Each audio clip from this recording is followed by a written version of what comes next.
So I'm Caleb Johnson. I'm here with Randox Toxicology.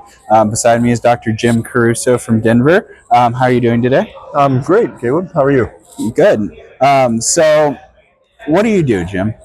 So I'm a forensic pathologist. I'm also the chief medical examiner and coroner for the city and county of Denver, Colorado. So in addition to doing autopsies as a forensic pathologist, I also run the office. I supervise investigations, autopsy techs, administrative personnel, and of course my fellow forensic pathologists. You do a good job of it. Denver has been a customer of ours with Randox for about a year now, a little under. What brought you, well, I guess before I get to that, give some demographics of the county. What's the population size? So Denver is right around 800,000. Seems like it should be bigger than that, but the county itself is only 800,000. Now the metro area is much bigger.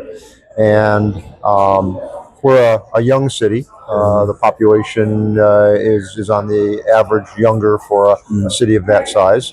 And it's a very progressive, up and coming, big, busy airport. And of course, we were the first state to legalize marijuana, so we're famous for that. Yep. Yes, you are. And I know the opioid epidemic has affected everyone. Has it significantly impacted your office? Oh, absolutely. And a little bit later than the East Coast. The opioid epidemic worked its way across the country, really hit Baltimore, New York, Miami early on, moved its way across. And really our opioid epidemic, especially when it comes to fentanyl, began around 2017 or so, not as early as the East Coast. So are your opioid numbers still on the rise? They are. I think they've plateaued slightly this year, and comparing notes with the other medical examiners around the country, that seems to be the case. The slope was extremely steep over the last several years. We went from fewer than 100 fentanyl overdoses 4 or 5 years ago to over 300 last year. Oh, wow. Drug overdoses, we run around 600 a year. In the past, there'd be 100, 200. So it is a big part of our workload. We perform about 1,000 autopsies a year and examine probably another 1,000 or 1,200 bodies that don't get complete autopsies. You're a busy man. We are busy. So what originally brought you to Randox? What was it about the multi-stat that caught your attention? Well, truthfully, it's at a meeting like we are at today. And I believe it was actually at the International Association of Coroners and Medical Examiners meeting. And, I had heard about rapid in-house toxicology.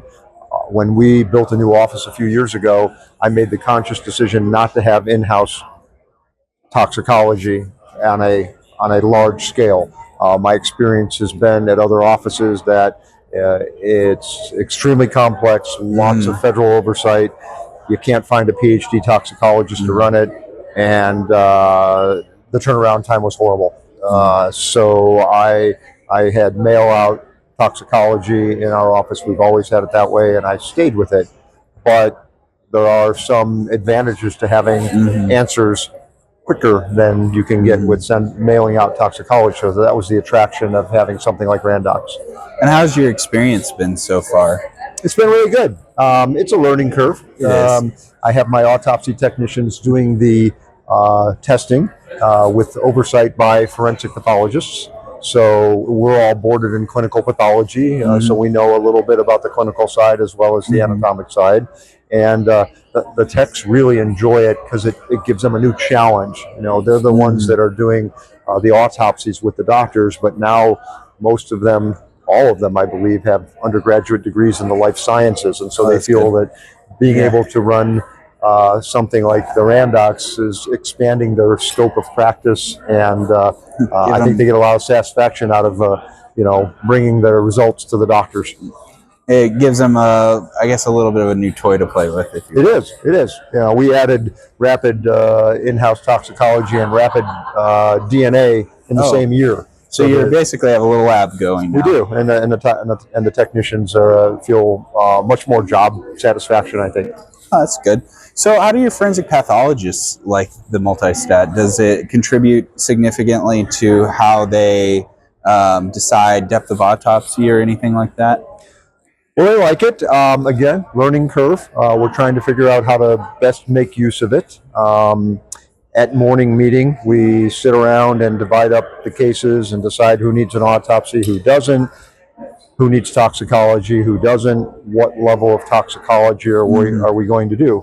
And the Randox plays a role in that. And I leave it up to the forensic pathologist because they're the ones who have to put their name on the autopsy report, and they get to decide what level of testing, if any, needs to be done for any individual case. Yeah, absolutely. So if you had to give one benefit, the main benefit of the multi-stat since you brought it into office, what would that be? What have you seen the biggest change having the multi-stat? Timeliness.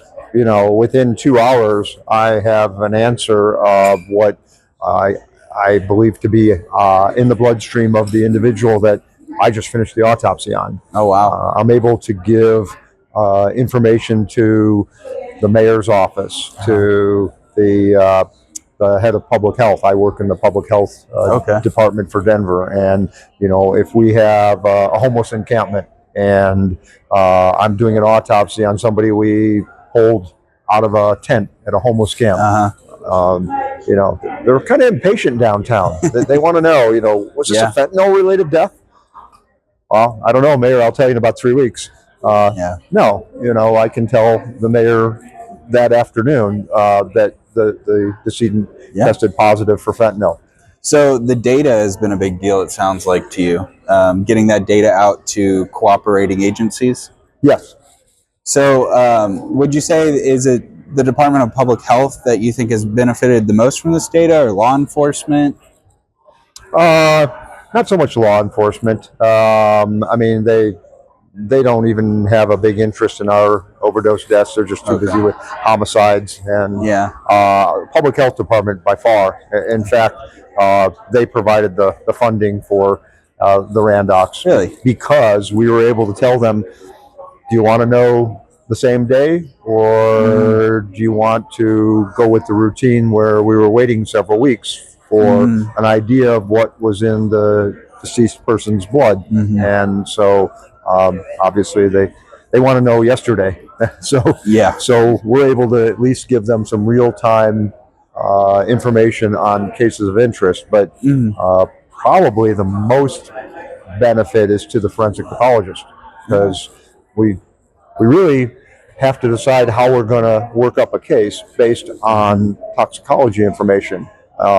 If I have negative toxicology on somebody that I'm assuming was an overdose death, and I don't find that out for a while, and I was banking on toxicology as being my cause of death, well, I've got to work the case up a little more strictly. I might need, I will need more microscope slides. I'll need to take a closer look at the heart, maybe the conduction system on the heart, because I have a young individual with no cause of death.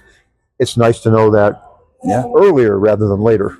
Were you doing anything as far as preliminary screens before the multi-stat, any urine dipstick cups or anything like that? No, we shied away from that. Some of the neighboring counties were doing that. I grabbed a couple test kits. We played with them a little bit, but we weren't implementing them on any regular basis. I don't think we ran more than 5 or 10 tests, and it was really just kind of an experiment.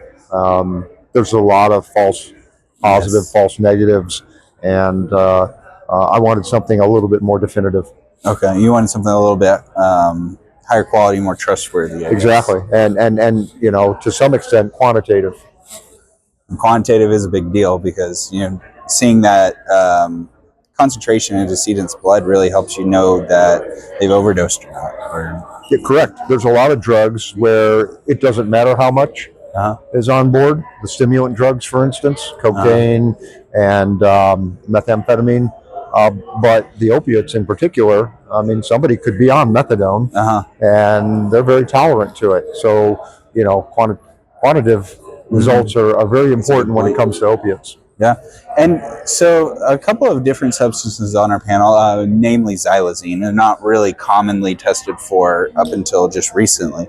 Do you think that any of those substances have helped you like catch drugs that you might not otherwise caught? Or Well, the fact that the Randox tested for xylazine was a big draw for me, and not because of my patients.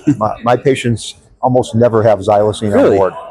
I've seen 3 xylazine cases in 5 years, Interesting. and the amount of xylazine on board is trivial. It had nothing to do with the death. The fentanyl levels were so high, and the xylazine levels were so low. Physiologically, it would have done nothing to the individual. But the president made xylazine a national crisis. Mhm. Therefore, my mayor made xylazine a local crisis. Gotcha. And I'm asked almost every week, "Are you seeing xylazine? Are you seeing xylazine?" In Denver, we are not. It's not Interesting.